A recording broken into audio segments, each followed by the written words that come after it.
Hi అండి. ఈరోజు మధ్యాహ్నం కర్రీ వంకాయ టమాటో చేశాను మధ్యాహ్నం రైస్‌లోకి. అలాగే ఏంటంటే చిన్నప్పుడు విషయాలు కొన్ని గుర్తు చేసుకున్నాను నేను. అంటే నాకు చిన్నప్పుడు జరిగినవి ఏవన్నా చాలా ఇష్టం. చాలా మెమరబుల్. జీవితంలో మర్చిపోలేనిది ఏదైనా ఉంది అంటే ఎవరికైనా చిన్నతనమే. ఎందుకంటే మనం పెరిగే కొద్దీ రోజు రోజుకి పెద్దవాళ్ళం అవుతాం గానీ వయసైతే తగ్గిపోదు కదా! సో, అలాంటివి ఎవ్వరు మర్చిపోలేరు. అలాంటి సిట్యుయేషన్స్ మళ్ళీ మనం రీక్రియేట్ కూడా చేయలేము. ఎందుకంటే ఆ టైంలో జరిగినవి ఆ టైంలోనే. అసలు ఆ లైఫే వేరు. నాకైతే పిచ్చి ఇష్టం. నాకు మా ఫ్రెండ్స్‌తో గడిపినవి, స్కూల్‌కి వెళ్ళినవి, వచ్చినవి. అలాగే నేను చదువుకున్నప్పుడు సెవెంత్ పబ్లిక్ ఎగ్జామ్స్ ఉన్నాయండి. మీలో ఎంతమంది సెవెంత్ పబ్లిక్ ఎగ్జామ్స్ రాశారు? కామెంట్ చేయండి ఈ వీడియో చూస్తే ఎవరైనా.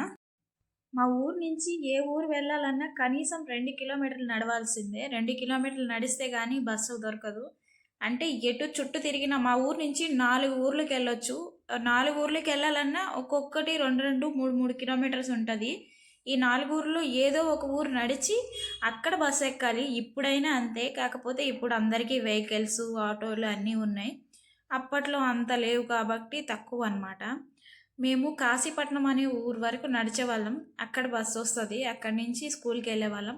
మళ్ళీ వచ్చేటప్పుడు కూడా సేమ్ అంతే. ఆ ఊర్లో దిగి మళ్ళీ మా ఊరు నడవాల్సిందే అక్కడి నుంచి.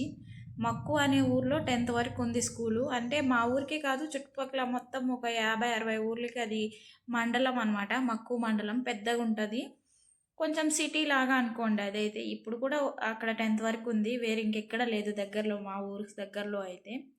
అప్పట్లో ఆ సిట్యుయేషన్సు అసలు వెళ్ళేటప్పుడు మంచిగా కబుర్లు, చిన్నతనం అసలు మెమరబుల్ అది నేను చెప్పలేను. నాకైతే చాలా చాలా ఇష్టము.